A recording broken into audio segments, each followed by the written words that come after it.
Mga mads, good morning! Kamusta ang buhay? Ang aga kong nagising today kasi it's Friday, so welcome to my another vlog. Today it's Friday. Ang lamig, ang aga ko nagpunta ng tindahan mga mads. So, karating ko lang galing tindahan, din magkape tayo muna mga mads. Yung labas namin. Yan, sobrang lamig. Mainit siya, pero grabe ang lamig talaga ngayon mga mari. Kape tayo mga mads. Isang garapong kape, kape, isang kutsara, tsaka din lagay ng konting coffee milk. Dalawang spoon na coffee milk. Nagano ko lang sugar, no? Ito yung diet sugar. Isang ganito. Lagyan natin ng tubig. Kape, every morning. Nagkakape talaga ako. Hindi mawala sa akin yung kape tuwing umaga. Kape mga mads. Grabe ang lamig mga mads talaga. Ang lamig talaga. Kape tayo.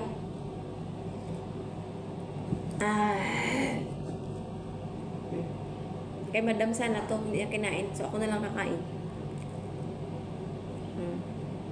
Good morning everyone. Kape.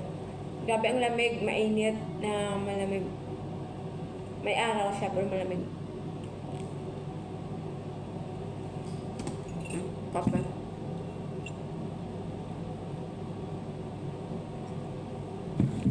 Andito yung camera ko, pero dito ako nakatingin sa kabila. Bakit kaya? Ano meron dito? So mga mads, kape muna tayo. Before we start anything else sa ating trabaho, dapat kailangan talaga may laman yung ating tsaan. Diba? Grabe talaga ang lamig. Nanginig talaga ako. Lamig sa mga mads. Nasira pala yung cellphone ko mads. Yung LCD niya nasira. Tingnan nyo. Naguhit-guhit na. Mga anak ko yan naka screen sa cellphone ko. Sayang na siya mads. Na, tingnan nyo may guhit-guhit. Papalitan ko naman ng LCD ito. Mahal pa naman ng LCD dito mga mads. Nasa atin nasa 2,000. Ang mahal. Kakapalit ko lang to mga ilang buwan pa lang to na pinalitan ko. Tapos ngayon magpapalit na naman ako. Ay na lang. Wala pa naman tayong pera. Ang amon nga panyaga karon sa udto. So amo na sa ang laham. Isa ka kaldero. Karof.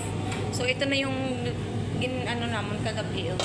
Gin balot-balot namon kagabi nga warag anab. Ito yun siya kagabi mga mads. So ayan, kumukulo na rin siya. Malapit na rin siya maluto mga kumari. So, mga kumari dyan, mga mads, mga murikat, amuni ang amon nga pagkaon karon sa udto. Hindi para sa mga ama namin, tapos ang warag anap din. So, magpalit tayo ng gas. Kaming gas. Ay, mga namoy gas.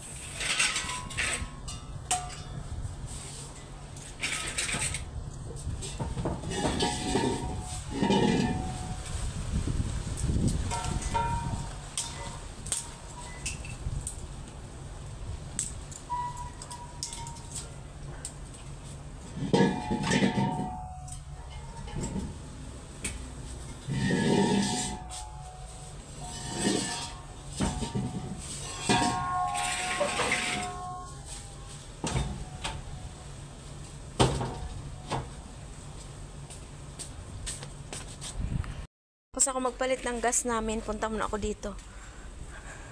Ay, nahulog yung paklang ng dates. Tapos alam nyo ba kung ano to? Basura to, lahat na nandito nilagay. So ayan Tapos lagyan yan siya ng tubig. Compost daw yan, sabi ni madam. 2 ganyan, compost. Malamig. Hindi nabuhay yung tinanim namin ng mga halaman dito,